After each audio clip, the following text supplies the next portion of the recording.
Aujourd'hui, on va parler d'une langue mystérieuse, une langue qui a la réputation d'être difficile et imprononçable, mais une langue belle et fascinante, le polonais.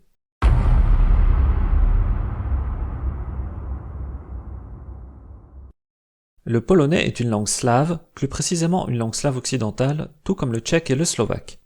Si vous avez vu ma vidéo sur le slovaque, vous aurez sûrement une impression de déjà-vu quand on parlera de grammaire. C'est normal parce que ces langues sont très proches. Allez, je vous propose de découvrir tout ça. Au programme, des lettres uniques, des sons rares, une grammaire riche et même un détour par le Brésil. Mais commençons par le commencement.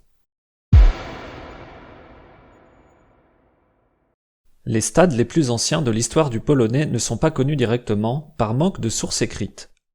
Tout au plus, on sait que le proto-slave, l'ancêtre hypothétique des langues slaves, se fragmente en dialectes de l'ouest, de l'est et du sud autour du IXe siècle. Le polonais est issu du dialecte de l'ouest. Le premier État polonais est fondé autour de l'an 960 par le prince Mieszko Ier. Le 14 avril 966, il est baptisé, ce qui marque le début de la christianisation de la Pologne. L'arrivée du christianisme est accompagnée de l'arrivée du latin et de l'écriture. Pendant des siècles, le latin sera la langue utilisée pour écrire. Les premières traces écrites de la langue polonaise sont des noms propres mentionnés dans des textes en latin. La plus vieille phrase écrite en polonais date du XIIIe siècle. Elle provient du livre de Henryków, qui fait la chronique d'un monastère en Silésie. Le chapitre consacré à l'année 1270 contient, au milieu du texte en latin, cette phrase que je ne vais pas vous lire parce que je sais pas prononcer le vieux polonais d'il y a 700 ans.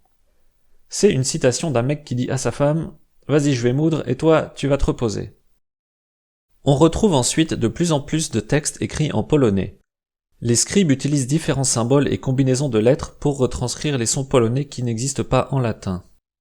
La plus ancienne œuvre littéraire connue composée en polonais est Bogorodzica, un chant religieux dont on a retrouvé un manuscrit de 1407. À partir du XVIe siècle, on ne parle plus de vieux polonais mais de polonais moyen. C'est à cette époque qu'est formée la République des deux nations, les deux nations en question étant le Royaume de Pologne et le Grand-Duché de Lituanie. L'usage du polonais s'étend sur une bonne partie des actuels territoires lituaniens, biélorusses et ukrainiens, et ces langues sont influencées par le polonais. L'orthographe commence à pas mal ressembler à sa forme moderne. Ce manuel scolaire de 1785, malgré quelques bizarreries, est tout à fait lisible pour un polonais d'aujourd'hui. Vous le savez, la Pologne a été fréquemment envahie par ses voisins. L'Autriche, la Prusse et la Russie se partagent la République des deux nations en 1772, 1793 puis 1795. Le dernier partage met fin à l'existence de la Pologne pour plus d'un siècle. Les Autrichiens sont catholiques comme les Polonais et ils sont plutôt tolérants envers leur langue. Par contre, en Prusse et surtout en Russie, c'est une autre histoire. Les autorités essaient de plus en plus de remplacer le polonais par respectivement l'allemand et le russe, en particulier dans l'éducation. Après l'insurrection de janvier 1863, lors de laquelle les Polonais tentent de regagner leur indépendance, l'administration russe interdit l'usage du polonais en public. Dans ce contexte, une bonne partie de la vie artistique polonaise se passe en exil. L'écrivain Adam Mickiewicz publie ainsi l'épopée Messire Tadé en 1834 à Paris. C'est l'une des œuvres les plus emblématiques de la littérature polonaise et elle commence d'ailleurs par les mots « Lituanie, ma patrie ». Plusieurs autres grands écrivains polonais passeront une bonne partie de leur vie à l'étranger, par exemple Juliusz Słowacki, Henryk Sienkiewicz ou Władysław Reymont. Les deux derniers auront même le prix Nobel de littérature en 1905 et 1924 respectivement. La langue polonaise résiste à la germanisation et à la russification, et elle survit à la partition de la Pologne. La Deuxième République est proclamée en 1918 et la Pologne est reformée. Le 1er septembre 1939, quelques jours après la signature du pacte Molotov-Ribbentrop, l'Allemagne envahit la moitié de la Pologne et le 17 septembre, l'Union soviétique envahit l'autre moitié. À la fin de la guerre, les frontières de la Pologne sont redessinées par les Alliés. Les confins, ou kresy en polonais, c'est-à-dire les territoires de l'est de la Pologne qui avaient été annexés par l'URSS, restent sous contrôle soviétique. Les Polonais qui y vivent sont en grande majorité rapatriés, déportés entre 1944 et 1946, puis entre 1955 et 59. La Pologne récupère les territoires envahis par l'Allemagne et en acquiert de nouveaux, à savoir la région de Gdańsk et tout l'ouest du pays, y compris des zones qui n'avaient pas été polonaises depuis des siècles, comme Szczecin. Les Allemands sont expulsés de ces territoires et ils sont repeuplés par des Polonais. Toutes ces migrations forcées modifient profondément la distribution géographique du polonais et contribuent aussi largement à l'uniformisation de la langue puisque des gens issus de régions différentes sont redistribués dans tout le pays. Le polonais est parlé aujourd'hui par plus de 40 millions de personnes. C'est la langue officielle, vous l'aurez deviné, de la Pologne et la langue maternelle de l'écrasante majorité de ses habitants. Mais il est aussi parlé en dehors de Pologne. Tous les Polonais du RSS n'ont pas été expulsés lors des transferts de population de la fin de la Seconde Guerre mondiale, et on trouve toujours des minorités polonaises dans ces régions qui ont conservé l'usage de leur langue. La plus importante est en Lituanie, où vivent 180 000 Polonais, principalement dans la région de Vilnius. La Tchéquie aussi a une petite minorité polonaise d'environ 40 000 personnes dans la partie tchèque de la Silésie. Je précise qu'il ne s'agit pas d'immigrants polonais, mais bien de citoyens tchèques de culture polonaise. Les Polonais ont aussi beaucoup émigré. Près de 9 millions d'Américains ont des origines polonaises, même si seuls 600 000 d'entre eux parlent polonais. Ils sont particulièrement concentrés à Chicago. L'accession de la Pologne à l'Union européenne en 2004 a facilité l'émigration vers d'autres pays d'Europe. Environ 2 millions de citoyens polonais vivent en Allemagne, et ça arrive très souvent d'y entendre du polonais. Les Polonais ne sont pas rares en France non plus. Peut-être que vous qui regardez cette vidéo avez vous-même des origines polonaises. La plupart des Polonais ont un cousin ou un pote à Londres, et les Polonais sont la minorité ethnique la plus nombreuse en Islande et en Irlande. En Irlande, il semble même qu'il y ait plus de monde qui parle le polonais au quotidien que l'irlandais. D'ailleurs, vous avez peut-être entendu parler de l'histoire du chauffard polonais qui avait commis des dizaines d'infractions en Irlande, prawo jazdy. La police irlandaise a mené une enquête en 2007 qui lui a permis de découvrir que prawo jazdy veut dire permis de conduire en polonais. Je vais pas vous faire la liste de tous les pays avec des Polonais, mais j'aimerais encore mentionner une communauté polonaise inattendue, Aurea. C'est une ville du sud du Brésil avec 3500 habitants, dont la plupart descendent d'immigrants polonais. Beaucoup d'entre eux parlent encore la langue, quoique leur polonais est plus conservateur que celui de Pologne. A pan był w Polsce kiedyś? Ja nie byłem. Ojcze jak przyjechałem więcej nie wróciłem, bo to przyjechałem bez niczego, nie kupiłem tam kawałek ziemi za zegarki, nie wiem za co. Le polonais, c'est plein de W, de Y et de Z, il y a que des consonnes. Ça a l'air super dur à prononcer, non? Mais non. Je vous propose d'abord d'écouter un petit extrait. Jesienią 1491 roku dwaj nastoletni chłopcy wyruszyli z Torunia w podróż, która jednemu z nich przyniesie wieczną sławę, drugiemu zatracenie. Nawet jeśli na początku tej podróży o czymś marzyli i czegoś się obawiali, mogło to być najwyżej mgliste przeczucie tego, co ich naprawdę czekało. Le polonais s'écrit avec une variante de l'alphabet latin qui comporte 32 lettres, 35 si on compte Q, V et X qui ne sont pas vraiment utilisées. On y trouve 9 lettres avec des accents assez uniques, et l'orthographe utilise aussi un certain nombre de digrammes et même un trigramme, c'est-à-dire des combinaisons de 2 ou 3 lettres qui servent à représenter un seul son. L'orthographe a l'air compliquée, mais en fait c'est relativement simple. Une fois qu'on connaît les règles, on sait prononcer n'importe quel mot, et il y a peu d'exceptions. L'une des lettres les plus emblématiques du polonais, c'est le L barré. Quand on écrit à la main, la barre est parfois tout en haut pour éviter que ça ressemble trop à un T. Il se prononce WE comme dans Łapa, pat, donc un son qu'on aurait envie d'écrire avec un W en français, sauf qu'en polonais le W se prononce V comme en allemand. Le L normal quant à lui se prononce comme en français. Les consonnes avec un accent aigu représentent des consonnes dites alvéolo-palatales, si, zi, ci, di, ni. Alvéolo-palatal, ça veut dire que la partie avant de la langue touche un peu le palais, contrairement à ce qui se passe pour les sons S, z, c, d, n. Ces 5 sons-là s'écrivent avec un accent aigu seulement en fin de mot ou avant une consonne. S'ils sont suivis par un i, alors on ne met pas d'accent, comme dans ti, à toi, qui est bien prononcé, Ci, et pas tsi. Cette séquence de sons n'existe pas vraiment en polonais. Avec une autre voyelle, on met un i entre la consonne concernée et la voyelle, par exemple dans le mot pour semi, sianie. et pas sianie. Ce qui donne son air imprononçable au polonais, c'est les digrammes avec des Z, mais en réalité c'est très simple. Sz, Ch, j. Le bout de la langue est un poil plus relevé que pour che et je en français. Pour le dernier son, il y a deux manières possibles de l'écrire, RZ et Z avec un point. La différence est étymologique et c'est une source courante de fautes d'orthographe. Le point du Z est parfois remplacé par une barre au milieu, surtout quand on écrit à la main. Entendre la différence entre ces sons et les précédents peut être difficile, mais la distinction est importante. Proszę, S'il te plaît, prosie. porcelet, Lecz, mais, leć. vol. À part ça, H et CH se prononcent exactement de la même façon, Herb, blason, chochla. louche. On trouve H tout seul surtout dans des mots empruntés et c'est aussi une source de fautes d'orthographe.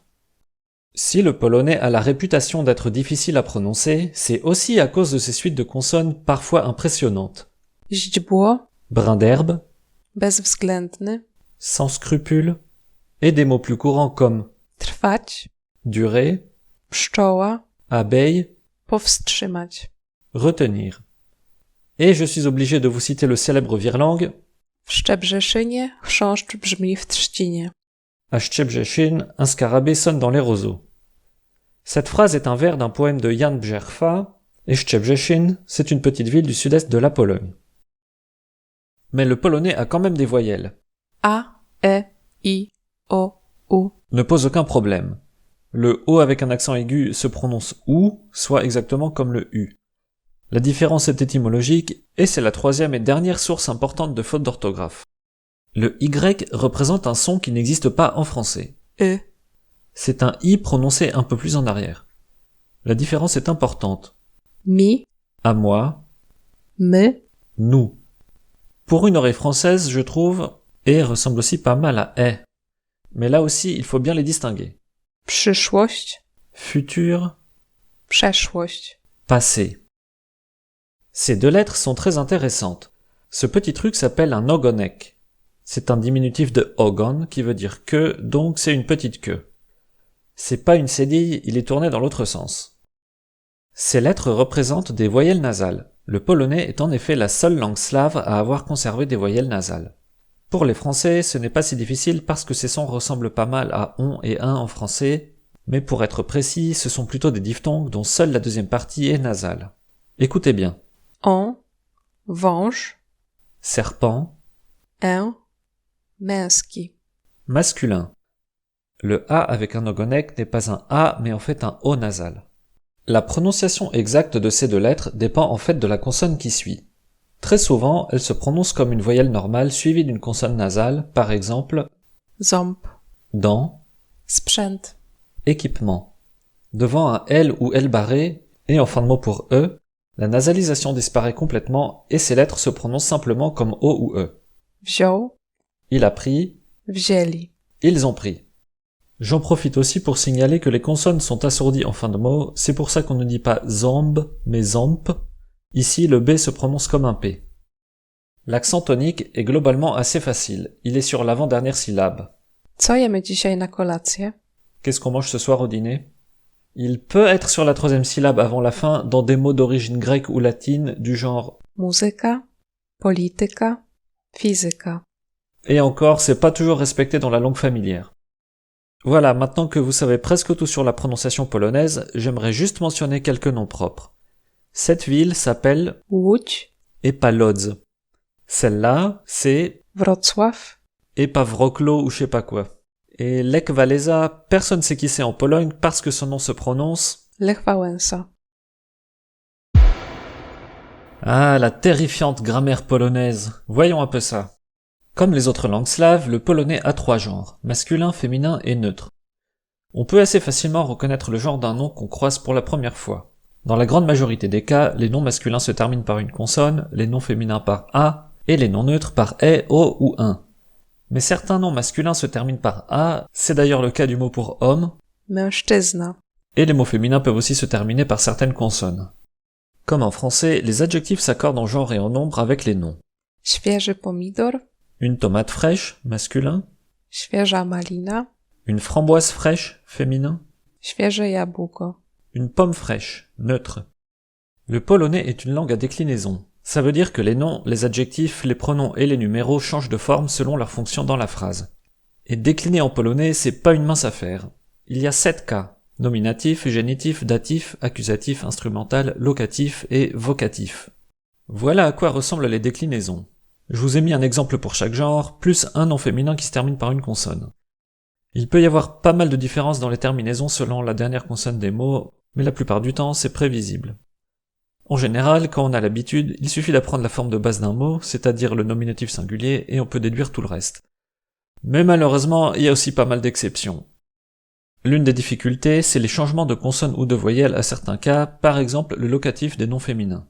Mikrofalówka Micro-ondes, w mikrofalówce. dans le micro-ondes. Góra Montagne ou dessus, na górze. en haut. D'ailleurs, si le son je peut s'écrire RZ, c'est justement parce qu'il provient d'un ancien R. Wisła La Vistule, le fleuve qui passe à Varsovie, na Wiśle. sur la Vistule. Dans certains mots, une voyelle peut changer. C'est le cas par exemple de Pieróg. le O accent aigu devient O à tous les autres cas, par exemple au nominatif pluriel.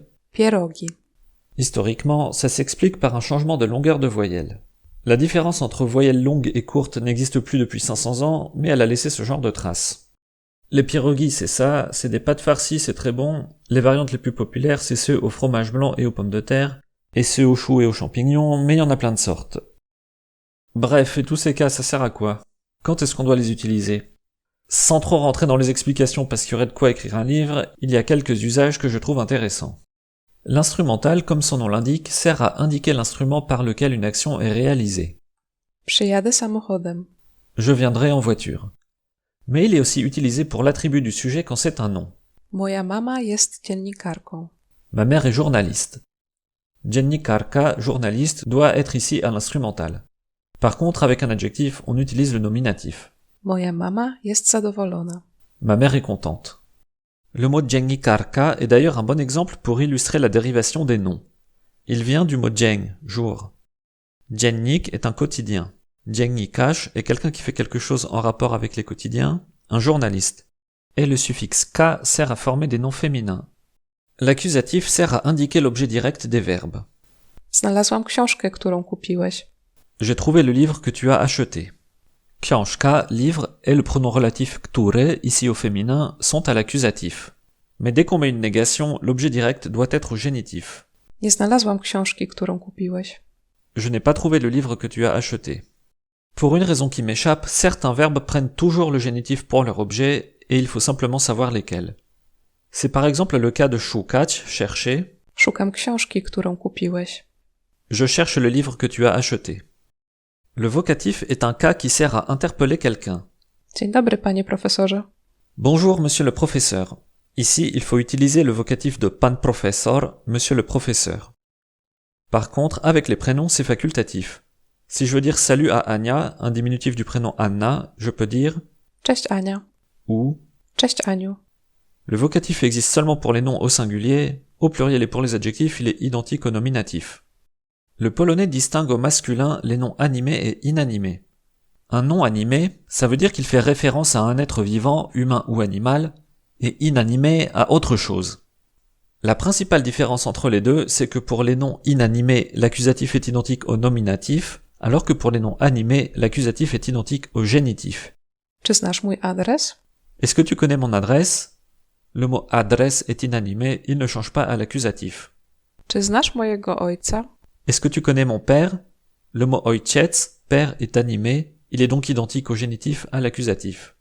Remarquez aussi le petit mot czy qui sert à poser des questions, comme est-ce que en français, mais il est facultatif. Les noms d'animaux sont animés au singulier et inanimés au pluriel.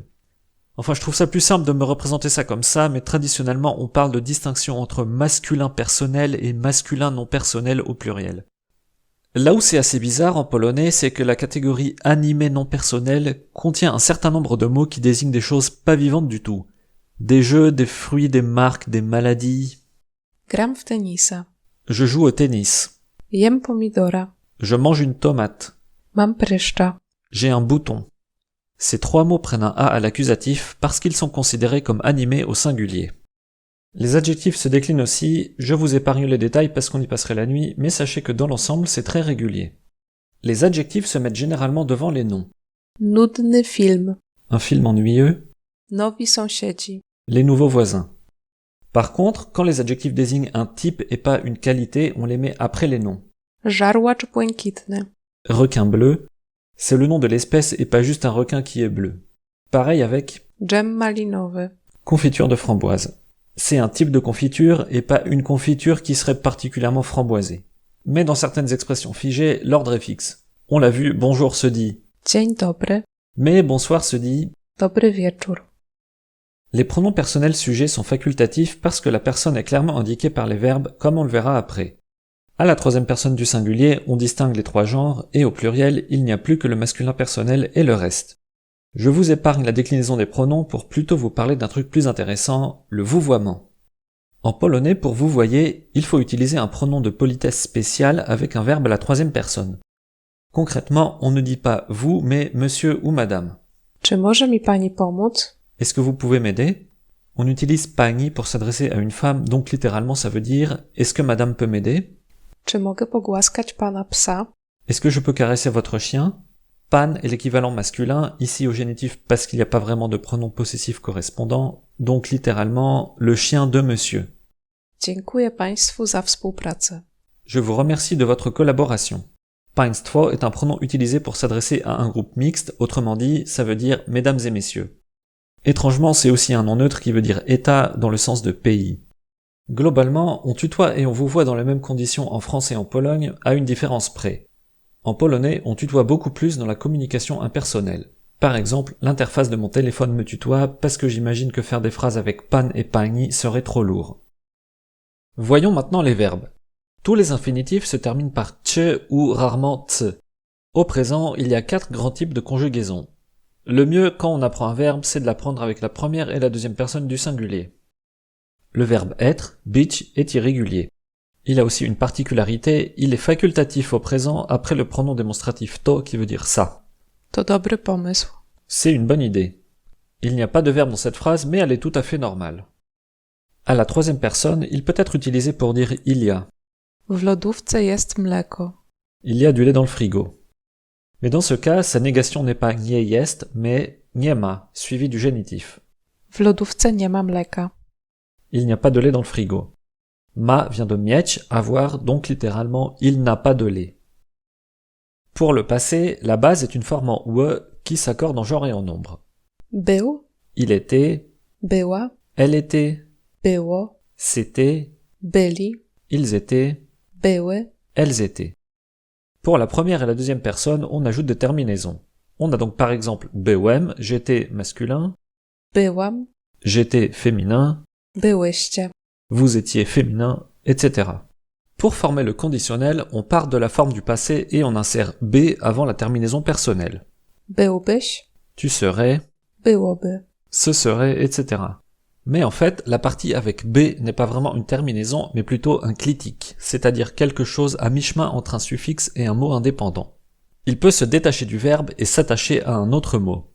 Pojechalibyśmy na urlop, gdybyśmy mieli czas. On irait en vacances si on avait le temps. Dans la deuxième moitié de la phrase, le mot gdybyśmy vient de la conjonction gdy, si, et indique en même temps le conditionnel et la première personne du pluriel. La grande difficulté des verbes polonais, c'est quelque chose qui n'existe pas en français, l'aspect. Pour un verbe français, il faut généralement apprendre une paire de verbes polonais. L'un des verbes est dit imperfectif et exprime une action en cours ou inachevée, l'autre est dit perfectif et exprime une action terminée. La plupart du temps, les deux verbes sont différenciés par un suffixe ou un préfixe. Savoir utiliser le bon aspect, c'est tout un art. Comparez les phrases suivantes qui semblent toutes les deux vouloir dire « Tu as déjà mangé du bigos ?» Już jadłeś bigos? Avec un verbe imperfectif, on demande si l'action a eu lieu. Tu as déjà mangé du bigos genre une fois dans ta vie? Już zjadłeś bigos?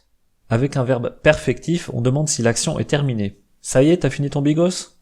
Le bigos, la choucroute polonaise, c'est un des plats les plus connus de la cuisine polonaise, consommé en hiver et souvent servi le lendemain de Noël. C'est pas un plat très photogénique, mais c'est délicieux. Le futur est formé différemment en fonction de l'aspect des verbes. Les verbes perfectifs n'ont pas de présent. Si on conjugue un verbe perfectif comme on l'a vu tout à l'heure, ça donne du futur. Zamykam, Je ferme, zamknę. je vais fermer. Pour les verbes imperfectifs, il faut prendre le futur du verbe être, być, qui a son propre futur, et le combiner avec au choix l'infinitif. Będę zamykać. Je fermerai, littéralement je serai fermé, ou alors avec la forme du passé. Będę zamykała. Donc oui, en polonais, on peut former le futur en utilisant le passé.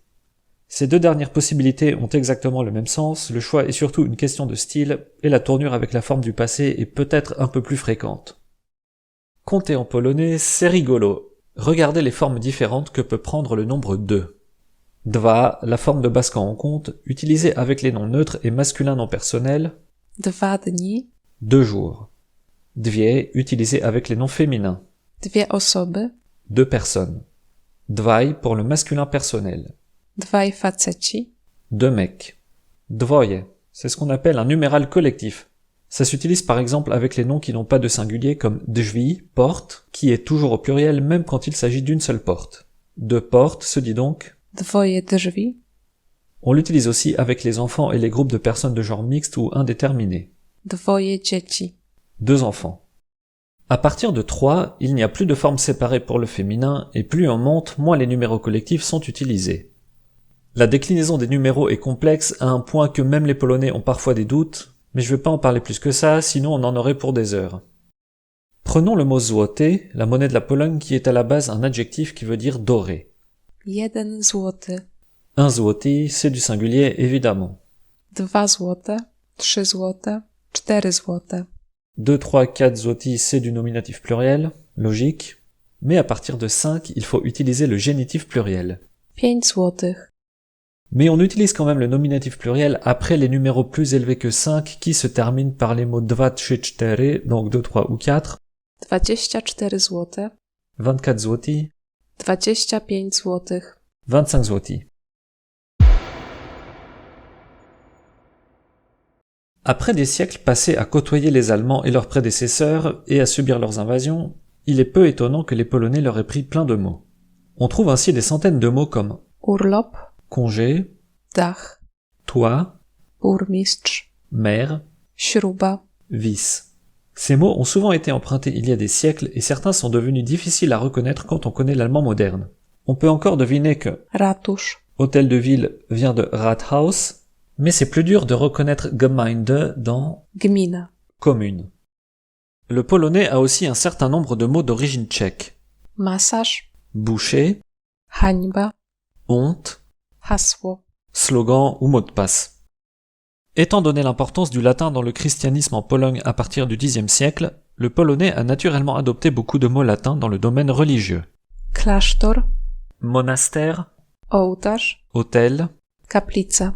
chapelle. Ces mots sont généralement passés par l'allemand ou le tchèque. Les mots qui viennent du français sont nombreux, notamment dans le lexique de la mode et de la cuisine, mais pas seulement. Makijaż. Prestiż. Ekran. Deser. Parasol. Qui veut dire parasol mais aussi parapluie. Il y a même quelques mots français dont l'orthographe n'a pas été adaptée et qui se prononcent à peu près comme en français. A propos. Anchois. Menu. Oui, menu se prononce menu, pour les Polonais i est la meilleure approximation du u français. Parmi les autres langues qui ont donné des mots aux Polonais, on peut encore citer le grec, l'ukrainien et ces dernières décennies, l'anglais.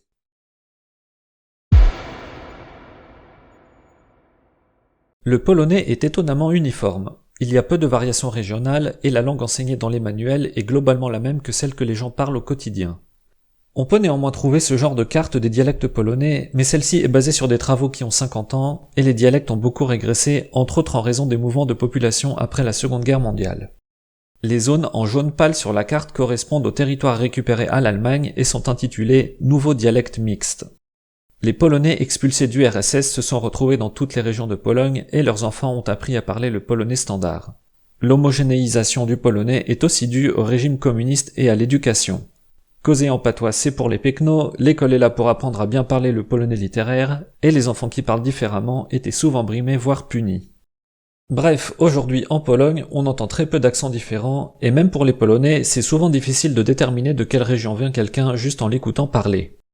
Pour trouver quelqu'un qui parle l'un des dialectes représentés sur cette carte, il faut bien chercher.